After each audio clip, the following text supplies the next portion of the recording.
Hello and नमस्कार to अपना classroom. दोस्तों, सुशासन के अंतर्गत आज हम लोग जिस टॉपिक का अध्ययन करना चाह रहे हैं वह टॉपिक है सिटीजन चार्टर।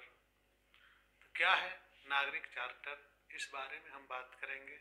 इसके फायदे क्या हैं, यह किस प्रकार से और कब, इसकी ऐतिहासिक पृष्ठभूमि यानी कि भारत में कब आया और किस प्रकार के चरण अभी हमारे चल रहे हैं, इस बारे में हम बात करेंगे। तो सबसे पहले सवाल उठता है कि यह चार्टर है क्या, नागरिक चार्टर है क्या और यह कैसे आया। अचानक से नागरिक चार्टर के बारे में हम किस प्रकार से सोचते हैं और किस प्रकार से इसे समझना है हमें। तो जैसा कि जानते हैं सभी कि सुशासन के अंतर्गत समाज का सर्वांगीण विकास के लिए, सुशासन के अंतर्गत समाज के सर्वांगीण विकास के लिए जो महत्वपूर्ण स्तंभ है, वह महत्वपूर्ण स्तंभ क्या क्या थे, जैसे कि हमने पहले वीडियोज में बताया, पारदर्शिता, जवाबदेहिता और उत्तरदायित्व। ये तीन चीजें जो महत्वपूर्ण था किसी भी सुशासन को सही ढंग से लागू करने में, यानी कि सुशासन का जो प्रमुख तीन स्तंभ है वह मुख्य रूप से वही है, पारदर्शिता, जवाबदेहिता और उत्तरदायित्व। और उसी की यह आकांक्षा है और उसी का एक अगला कदम है सिटीजन चार्टर। सिटीजन चार्टर है क्या, दरअसल सिटीजन चार्टर है क्या, इस बारे में हम बात करते हैं। जो सिटीजन चार्टर है वह तीन सिद्धांतों पर काम करता है जो नागरिक और सरकार के बीच में अंतराल जो नागरिक और सरकार के बीच के अंतराल को कम करने में मदद करता है।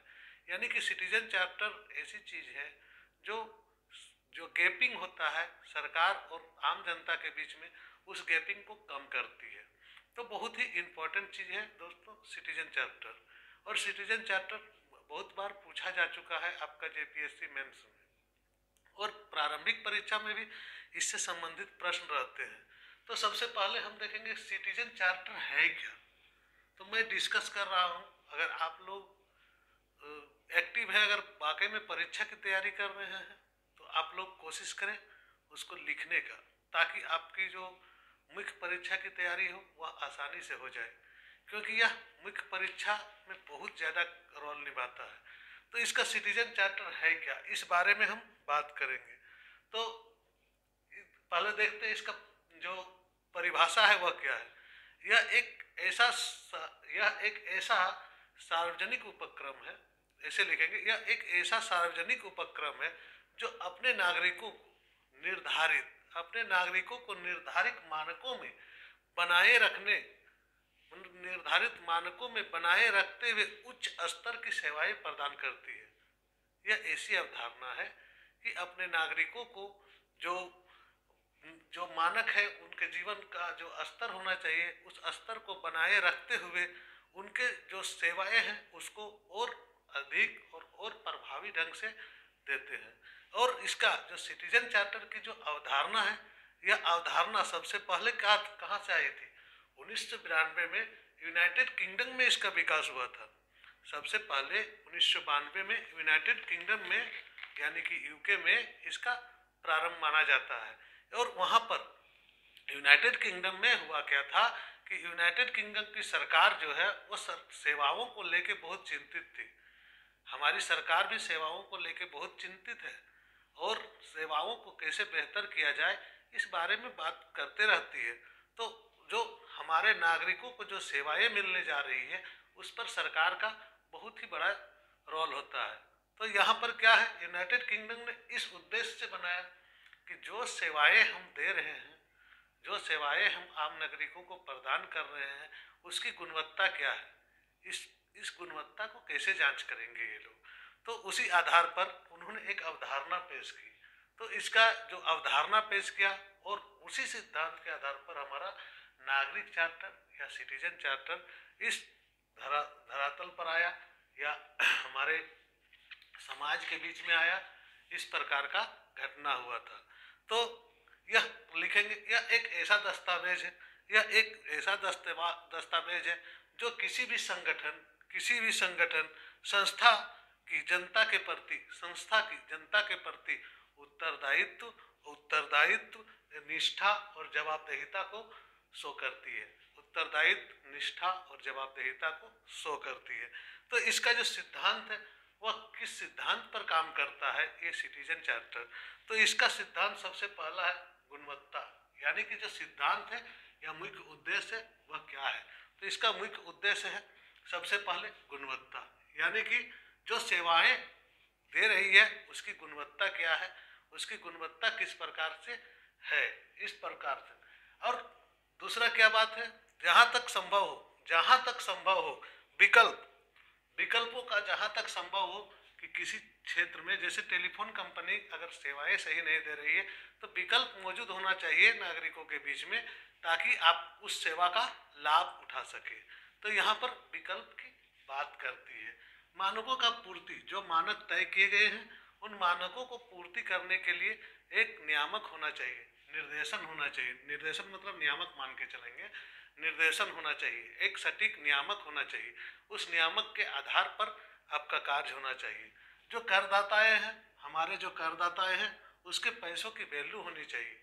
ऐसा नहीं है कि कर के जो पैसे आए हैं उन पैसों को हम बर्बाद करते चले, इस प्रकार का नहीं होना चाहिए। लोक सेवकों और सार्वजनिक कार्यालयों की पर जो है जवाबदेहिता वह सुनिश्चित होनी चाहिए, जवाबदेहिता सुनिश्चित होना चाहिए। इसमें हमने जो बात की गुणवत्ता, आपका विकल्प, मानकों का निर्देशन, करदाताओं की वैल्यू और लोक सेवकों और सार्वजनिक कार्यालयों की जवाबदेहिता, यह ऐसा टर्म है, यह ऐसा उद्देश्य है, इसको ऐसा उद्देश्य है कि इस उद्देश्य की अगर कोई पूर्ति कर दे तो हमारे पास कोई समस्या रहेगी ही नहीं। तो सिटीजन चार्टर का मुख्य रूप से यही रूल था। तो सिटीजन चार्टर का जो भाग है उसको किन किन भागों में हम रखते हैं। सरकारी विभाग जैसे है, जिस नियमों का सरकारी विभाग में जो प्रक्रियाएं हैं या उसमें जो नियम होते हैं उसमें पारदर्शिता कैसे लाया जाए। तो सबसे पहले क्या होना चाहिए, जो भी विभाग है उसका विजन स्पष्ट होना चाहिए। उसका जो विजन है वह आपको दिखना चाहिए। अगर मान लीजिए एग्जाम्पल के तौर पर हम बैंकिंग है तो हमें यह सूचना मिलनी चाहिए कि बैंकिंग क्या क्या सेवाएं हमें दे रही है और किन किन सेवाओं के बदले क्या क्या हमें उसके लिए पे करनी पड़ रही है। इस प्रकार का क्लियरेंस बहुत ही आवश्यक है। तो यहाँ सिटीजन चार्टर यही बताता है। दूसरा है कि जो भी आईटी का विकास हो चुका है, इस दौरान आईटी आ चुकी है, तो सभी चीज़ों का दस्तावेज जो ऑनलाइन उपलब्ध होनी चाहिए, ताकि लोगों में किसी तरह का अगर उन्हें थोड़ी सी भी जानकारी है तो वह अपनी जानकारी को वहाँ से उपलब्ध करवा सके। नागरिकों के कर्तव्य और दायित्व के बारे में भी यहाँ बात की गई है। तो नागरिकों का भी यह कर्तव्य है कि इन सूचनाओं का गलत तरीके से प्रयोग न करें और जो सूचनाएं हैं उन सूचनाओं को सही ढंग से और सटीक जगह में व्यवस्थित करें। तो ये हमारा जो नागरिक चार्टर का मुख्य उद्देश्य भी है और इसका जो क्या क्या पॉइंट होना चाहिए वह पॉइंट भी है। तो यहाँ तक प्रारंभिक परीक्षा के उद्देश्य से तो आपका हो गया, परंतु भारत में जो नागरिक चार्टर है वो कब से प्रारंभ हुआ और इसका क्या है। तो भारत में जब आप ग्लोबलाइजेशन का बात करते हैं, जब हमारे यहाँ ग्लोबलाइजेशन हुआ तो उसी दौरान इसकी भी बातें चलने लगी और 1997 आते आते तत्कालीन जो प्रधानमंत्री थे हमारे, उन्होंने अपने अन्य राज्यों के मुख्यमंत्रियों के साथ बैठक की और बैठक करने के बाद इस चार्टर को यहाँ भी लागू करने की बात कही। तो इसी प्रकार से जो चार्टर है, मुख्यमंत्रियों का निर्णय में जो सम्मेलन हुआ उसमें जो निर्णय लिया गया और जो चार्टर बनाया गया, वह चार्टर में सभी बड़े सार्वजनिक उपक्रम, सरकारी विभाग, रेलवे और जो संस्थाएं हैं उन संस्थाओं को इसमें शामिल किया गया।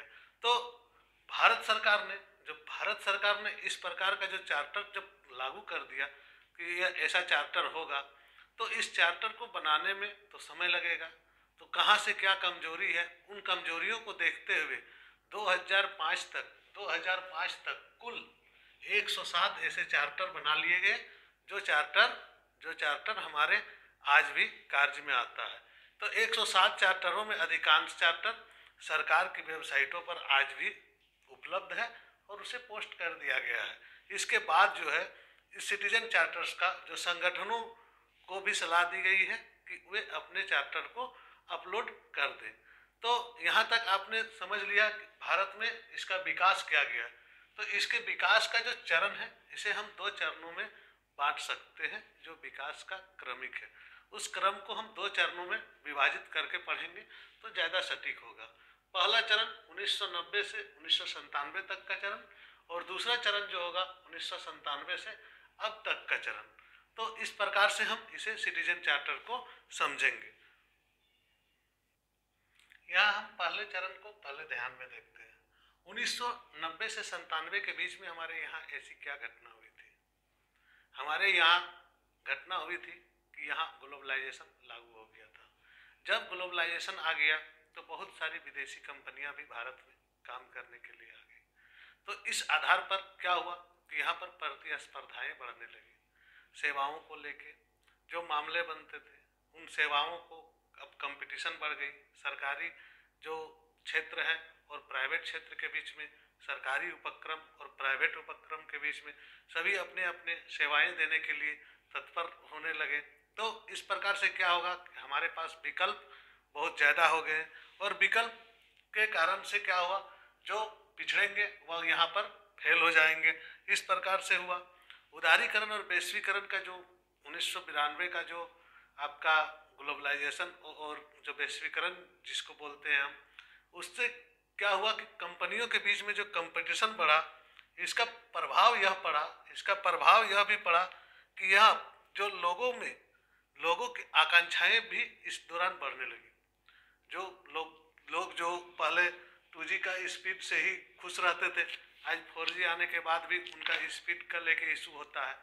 तो कोई ऑप्टिकल फाइबर में जाना चाहता है, कोई आज चाहता है कि ऐसा वाईफाई हो जो कि और बेहतर हो। तो यहाँ कंपटीशन की भावना बढ़ने लगी, और इस प्रकार से जो तंत्र थे हमारे पहले के, जो तंत्र थे वो तंत्र इसमें पिछड़ने भी लगे, क्योंकि वे क्या थे, वे अकुशल थे। उन लोगों पर लापरवाही था, वो परंपरागत ढंग से चलते थे, और वे जो यहाँ पर जो पहले से जो सरकारी तंत्र में अपने काम कर रहे थे, उन लोगों के जो दक्षता था वो उतना अधिक नहीं था। तो जब ग्लोबलाइजेशन हुआ तो उस दौरान क्या हुआ, ये लोग पिछड़ने लगे। इसी पृष्ठभूमि में क्या हुआ कि 1996 के दौरान में प्रधानमंत्री की अध्यक्षता में जो विभिन्न राज्यों में जो इस बारे में नागरिक चार्टर के बारे में बात की गई, तो नागरिक चार्टर के बारे में जो सम्मेलन हुआ उसमें केंद्र और राज्य पर जो प्रभावी है नीतियां, उसको अनुक्रियाशील सरकार के लिए जरूरी माना गया और वह किया गया। इस प्रकार से यहाँ पर जो यह चरण है, राज्य के साथ में जो संबंध है उन संबंध को रखते हुए नागरिक चार्टर को लॉन्च कर दिया गया।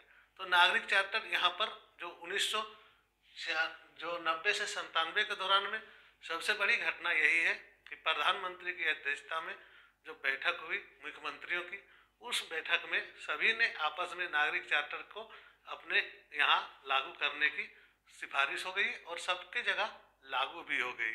तो इसमें क्या बनाई गई, इसमें जो सेवाएं हैं रेलवे, दूरसंचार, जन वितरण प्रणाली इत्यादि को इसमें जोड़ा गया कि यहाँ पर नागरिक चार्टर लागू होने चाहिए।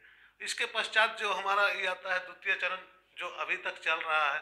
तो द्वितीय चरण में क्या है, 1997 के बाद नागरिक चार्टर का जो संकल्पना था, यह संकल्पना धीरे धीरे ब्रॉड होने लगा, धीरे धीरे बढ़ने लगा, और यह संकल्पना सुधार और जन शिकायत पर आधारित हो गया। यानी कि जो सुधार किए जा रहे हैं और जो जन शिकायत आ रहे हैं उस पर सुधार हो रहे हैं कि नहीं, इस पर केंद्रित हो गया। और जो भी अवसंरचना जो था हमारा पुरानी अवसंरचना, उन अवसंरचनाओं में अब सुधार करने की जहाँ भी गुंजाइश थी, उस गुंजाइश को जन आकांक्षाओं के अनुरूप की जाने लगी। तो यहाँ नागरिक चार्टर का फायदा बहुत ज़्यादा हुआ। इस चरण में क्या हुआ, नागरिक चार्टर की जो संकल्पना थी उसे और विस्तारित किया गया, और विस्तारित करके सभी को इसमें शामिल किया गया, और भी जो सरकारी उपक्रम थे उन सभी को भी इसमें शामिल कर लिया गया। इसके पश्चात क्या होता है, जो मॉडल है उस मॉडल पर हम बात करेंगे, और इसके बाद जो हमारा इसमें संबंधित जो लाभ है, क्या क्या लाभ हुआ उस बारे में हम बात करेंगे। तो हमने अभी देख लिया दोनों चरण में क्या था। पहला चरण में जो मीटिंग हुई थी मुख्यमंत्रियों की और नागरिक चार्टर को लागू कराने की बात हुई थी, और द्वितीय चरण में जो संकल्पना है उसे बेहतरी से बेहतर करने की संकल्पना जो अभी तक चल रही है। अब हम देखते हैं नागरिक चार्टर के लाभ क्या हैं। तो लाभ के बारे में हम बात करेंगे। तो लाभ क्या होते हैं, इससे बेहतर सेवा का जो वितरण है वह होता है। सेवा बेहतर से बेहतर होना इसी में होता है, क्योंकि यहाँ पर जब चार्टर तैयार है कि हमें इस चीज़ का हर कहा गया है कि आपको घूमने की स्वतंत्रता है, तो आप घूमना चाहेंगे तो घूमने जा सकते हैं। आपको रोजगार का अधिकार है तो आप रोजगार पाएंगे, जैसे कि मनरेगा में 100 दिनों की रोजगार की गारंटी आपको देती है। तो इस प्रकार के जो भी अधिकार हैं उनको लेके जो बेहतर सेवा होगा वह सेवा आपको मिलेगी। दूसरा था कि जनता के प्रति अधिकारियों की जवाबदेही। जो अधिकारी पहले लाल फीताशाही या किसी प्रकार से अब जनता के कार्यों को लटकाते रहते थे, वे अब इस प्रकार के काम नहीं कर पाएंगे, क्योंकि उनका जो जवाबदेहिता है इस पर लागू हो गई। तो उन्हें अधिकारी जो भी थे, सरकारी अधिकारी हो या संस्थाओं को चलाने वाले अधिकारी हो, उनकी जवाबदेहिता बढ़ गई। तीसरा आए सेवाओं के साथ विशाल जनसंतुष्टि। अब यहाँ पर जनसंतुष्टि की भावना को केंद्रित में करके आपका काम किया जाने लगा, क्योंकि इससे चार्टर में जो मेंशन है, अगर किसी भी कंपनी का जो चार्टर है वह चार्टर आपको जब कस्टमर बनते हैं तो आपको वह चार्टर मिलता है। तो अगर वह चार्टर को वह फॉलो नहीं करता है तो आपकी संतुष्टि नहीं हो सकती है। तो यहाँ पर संतुष्टि के लिए उसे उस चार्टर के अनुसार काम करने होते हैं, और इससे जनता को सेवाओं से फायदा भी मिलता है। जो पारदर्शिता की बात की जाती है, क्योंकि आज का डेट में सारे डॉक्यूमेंट आईटी के माध्यम से अपलोड होते हैं, और जो डाटा आपने अपलोड किए हैं वह डाटा सार्वजनिक किए जाते हैं, और उन सार्वजनिक डाटाओं को कोई भी आसानी से उसकी पहुंच हो जाती है, जिसके बारे में मैंने पहले वीडियो बनाया। आरटीआई के जरिए आप सुशासन की एक वह भी स्तंभ है आरटीआई, जो आरटीआई के माध्यम से आप वह जानकारी हासिल कर सकते हैं। इससे पारदर्शिता को बढ़ावा मिलती है। उसके पश्चात है सार्वजनिक कार्यालयों की जवाबदेही। सार्वजनिक कार्यालयों की जवाबदेही बढ़ जाती है कि अब उन्हें काम भी करना पड़ेगा, क्योंकि चार्टर के अनुसार उनको काम करना जो जवाबदेहिता है वह सुनिश्चित हो चुकी है। तो जवाबदेहिता जब सुनिश्चित हो चुकी है तो उन्हें किसी भी आधार पर काम से भागने से नहीं चलेगा, तो उन्हें काम करना ही पड़ेगा। यह भी निर्दिष्ट करता है कि अगर किसी प्रकार का शिकायत होता है तो शिकायत के मामले में अपीलेट अथॉरिटी बना दी गई है। तो अपीलेट अथॉरिटी पर जब शिकायत जाती है तो आपके विरुद्ध कार्रवाई हो जाती है। यहाँ पर सबसे बड़ा मुद्दा क्या है, जब हम नागरिक चार्टर की बात करते हैं तो यहाँ का सबसे बड़ा जो दिक्कत है, यहाँ अशिक्षा है और लोगों को जानकारी का अभाव है। तो इस जानकारी के अभाव की वजह से और इस अशिक्षा की वजह से इस नागरिक चार्टर की जो जन सामान्य तक पहुँच नहीं है, उनको अपने अधिकारों के बारे में और अपने कर्तव्यों के बारे में पता ही नहीं है। इस प्रकार से जो द्वितीय प्रशासनिक सुधार आयोग बना था, उसने यह बताया कि इसमें कुछ सुधार के उपाय हैं और उसमें क्या क्या सुधार किए जा सकते हैं और क्या क्या सुधार करने होंगे और क्या इसके मुद्दे हैं, उस पर हम बात कर लेते हैं। क्योंकि जब आप परीक्षा में लिखने बैठेंगे तो आपके पास सारी चीज़ की जानकारी होनी चाहिए। दोस्तों, इस वीडियो का लक्ष्य यह है कि आप तक ज्ञान की पहुँच, इसलिए जब आप जानकारी पूरी तरह से आप संतुष्ट हो जाएंगे तो आप किसी भी लैंग्वेज में आप लिख सकते हैं, चाहे आप हिंदी माध्यम में पढ़ते हो चाहे आप अंग्रेजी माध्यम में लिखते हो, तो उससे कोई फर्क नहीं पड़ता है, क्योंकि मैटर आपका दिमाग तक होनी चाहिए। और जब आपके पास मैटर्स पहुंच जाते हैं ना, तब आपको कोई पीछे नहीं कर सकता है। मेरा वीडियो बनाने का मेन उद्देश्य यही है। बहुत सारे कोचिंग सेंटर्स में हमने पढ़ा है और सभी कोचिंग सेंटर्स में जो पढ़ाया गया है उसे मैं बहुत बढ़िया से जानता हूँ। आज का दौर में, इस लॉकडाउन के दौर में, यूट्यूब में पहले क्या था, आज देखते पहले क्या था कि कुछ चुनिंदा लोग पढ़ा रहे थे यूट्यूब जैसे प्लेटफॉर्म पर, तो उनके सब्सक्राइबर बहुत हैं, तो वो अगर माथा दर्द का भी वीडियो बनाते हैं तो व्यूज बढ़ जाते हैं। परंतु जो सटीक विद्यार्थी हैं वह सटीक चीज जानना चाहते हैं और यह चैनल वही कार्य करता है। आप सटीक चीजों को जानते हैं। चलिए, तो यहाँ पर मुद्दे क्या है सिटीजन चार्टर के साथ, उस बारे में हम आपसे बात कर लेते हैं। तो क्या है कि इसमें अनिश्चितता और आदर्शवादी चीज है, क्योंकि वे लोग जो है काम को टरकाने वाले होते हैं। यहाँ के लोग जो है काम को टरकाने का कोशिश करते हैं। तो ये सब मुद्दे जो है उन्होंने, जो द्वितीय प्रशासनिक सुधार आयोग जो बना था, उन्होंने यह मुद्दे हमारे पास दिए। क्या था? शिकायत निवारण तंत्र का यहाँ अभाव है, जो शिकायत निवारण तंत्र है वह नहीं है। तीसरा होता है कि दूसरे के सलाह के बिना कोई भी डिजाइन तैयारी नहीं करते हैं, ये सब चीज होता है। नागरिक चार्टर में कोई कानूनी समर्थन नहीं, कोई कानूनी समर्थन नहीं होना भी इसका कमजोरी दर्शाता है। उसके बाद नागरिक चार्टर के बारे में जागरूकता की कमी है। यहाँ के लोग जागरूक नहीं है, इन्हें पता नहीं है कि नागरिक चार्टर हमारे लिए है। तो द्वितीय प्रशासनिक सुधार आयोग ने क्या क्या सिफारिश दी थी वह आपके लिए इम्पोर्टेंट हो जाएगा। तो मैं उसे लिखूंगा ताकि आपको किसी भी तरह का कंफ्यूजन ना रहे। थोड़ा थोड़ा सा ही लिखूंगा तो कंफ्यूजन आपका पूरी तरह से दूर हो जाएगा। तो जो द्वितीय प्रशासनिक सुधार आयोग ने जो सिफारिश दिया उसमें क्या है? सिटीजन भाषा जो है वस्तुनिष्ठ होना चाहिए। बोला कि जो आपका भाषा जो होगा या जो सवाल होंगे जो पूछने का, वह वस्तुनिष्ठ प्रकार के कर दीजिए। इससे क्या होगा कि लोग आसानी से समझ जाएंगे कि हमें इसमें क्या जवाब देना है और वह उसी प्रकार से उसका जवाब दे देंगे। जो सूचीबद्ध है निवारण तंत्र का, एक निवारण तंत्र जो है वह होना चाहिए। जहां पर आप केस करेंगे उसमें अधिकारियों की जवाबदेहिता को सुनिश्चित करना चाहिए। जो निवारण तंत्र होगा वो अधिकारियों की जवाबदेहिता को देखेगा। एक थर्ड पार्टी ऑडिट होना चाहिए। थर्ड पार्टी ऑडिट होना चाहिए। यानी कि थर्ड पार्टी ऑडिट का क्या मतलब है? थर्ड पार्टी ऑडिट का मतलब है कि एक निष्पक्ष जो पार्टी होगा जो कि सारे कार्य का आपका ऑडिट कर देगा। ठीक है, थर्ड पार्टी ऑडिट होना चाहिए। समावेशी डिजाइन बनना चाहिए, सभी जगहों के लिए एक जैसा डिजाइन बनना चाहिए। समावेशी डिजाइन होना चाहिए। जो डिजाइन होगा वह समावेशी होगा। उसके बाद क्या? सेवा वितरण में समय सीमा तय होना चाहिए। जो समय सीमा है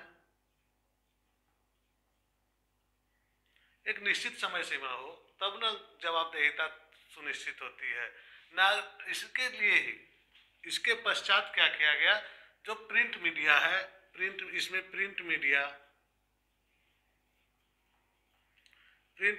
डिजिटल मीडिया सभी को इसमें शामिल कर दिया गया। हैंडबिल, प्रेस आपका सारे चीज को इसमें शामिल किया गया और इसके जरिए बोला गया कि आप प्रचार और प्रसार को बढ़ावा दें ताकि जो लोग अज्ञान के अंधकार में है, जिन्हें अपने चार्टर के बारे में पता नहीं है, वह इसका बारे में पता कर ले और उन्हें यह जानकारी हो जाए।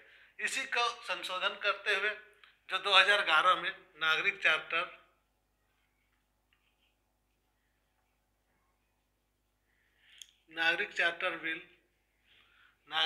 बिल 2011 आया।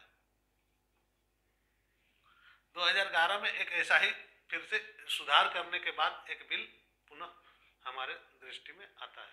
और यह बिल में क्या किया गया? यह बिल में शिकायत निवारण तंत्र बनाया गया। शिकायत निवारण तंत्र को मजबूत किया। कोई भी आदमी आसानी से शिकायत दर्ज करे ऐसी व्यवस्था की गई। एक कानूनी तंत्र भी इसमें प्रदान कर दिया, यानी कि इसमें जो कानूनी तंत्र था उसकी कमी जो महसूस की जाती थी, अब इसमें कानूनी तंत्र भी लगा दिया गया। इसके पश्चात क्या गया कि इसका जो मुख्य उद्देश्य था सेवाओं, वस्तुओं और सेवाओं को, तो उन सेवाओं का दायरा भी बढ़ाया गया। इसमें 6 महीने के भीतर, इसमें क्या गया? 6 महीने के भीतर अगर नागरिक चार्टर प्रकाशित नहीं किया गया तो किसी भी सार्वजनिक प्राधिकरण को उसका जो है उसके पर कार्रवाई की जा सकती है, सार्वजनिक प्राधिकरण को।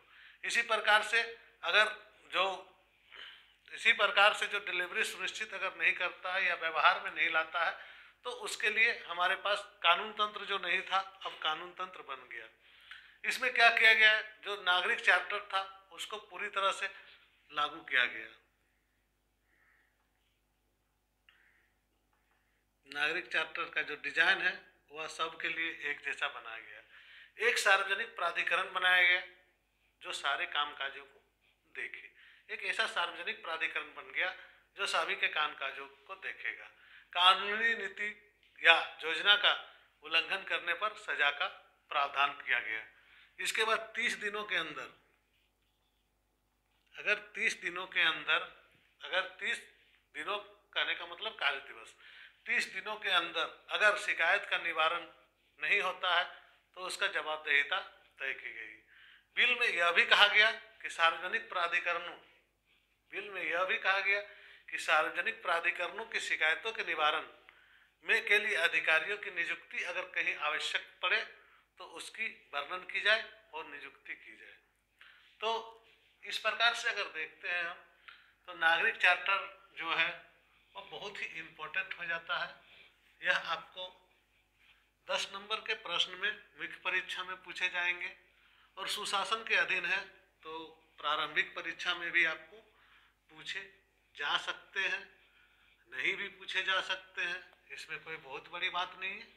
लेकिन हाँ, मुख्य परीक्षा के दृष्टिकोण से बहुत ही इम्पोर्टेंट है। तो मुख्य परीक्षा में इससे संबंधित प्रश्न क्या आएंगे यह मैं बताता हूँ। प्रश्न ये आएंगे, प्रश्न इस प्रकार से रहेंगे कि नागरिक चार्टर क्या है, जैसा कि ऊपर में लिखा है नागरिक चार्टर क्या है। नागरिक चार्टर क्या है, इससे जुड़े मुद्दों की चर्चा करें।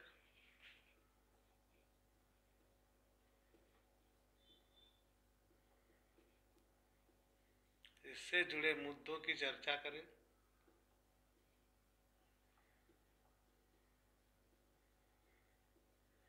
मुद्दों की चर्चा करें और यह नागरिक के लिए कैसे फायदेमंद है, यहाँ पर अपना व्यू भी आपको देना है। यह नागरिक के लिए कैसे फायदेमंद है।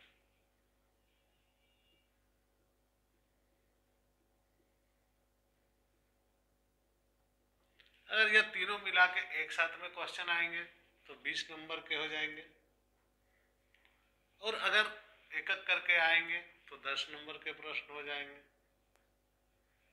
ठीक है, तो आपको जैसी सुविधा होगी उस प्रकार से लिखना है। जोहार दोस्तों, अगर आपने अभी तक सब्सक्राइब नहीं किया है तो कर लें, क्योंकि इस चैनल में आपको जो कंटेंट मिल रहे हैं वह 100% ऑथेंटिक है और जो जानकारी है वह तो आप वीडियो देख के पता लगा लेंगे। तो इसी के साथ मैं आज इस वीडियो को समाप्त करता हूँ। धन्यवाद। जोहार।